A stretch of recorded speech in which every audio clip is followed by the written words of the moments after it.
If you're considering participating in Spyderco's upcoming online factory second sale, it helps a lot to know what you're getting into. The first step in that process is to understand what a factory second is and what you're getting for your money. Spyderco maintains some of the strictest quality control standards in the knife industry.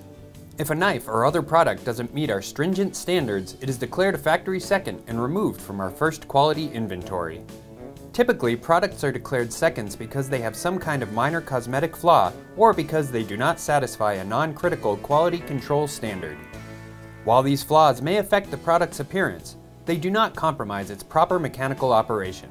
Regardless of the specific reason a knife is declared a second, it remains safe for normal use.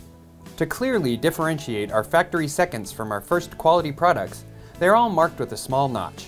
On knives, this notch is typically ground into the spine of the blade near the handle. This lets everyone know these are factory seconds, so they cannot be mistaken as first quality Spyderco products. Although factory seconds are fully functional and ideal for utilitarian use, they are not covered under Spyderco's standard warranty policy and may not be returned to Spyderco for service. They are sold as is at substantial discounts, and all sales are final.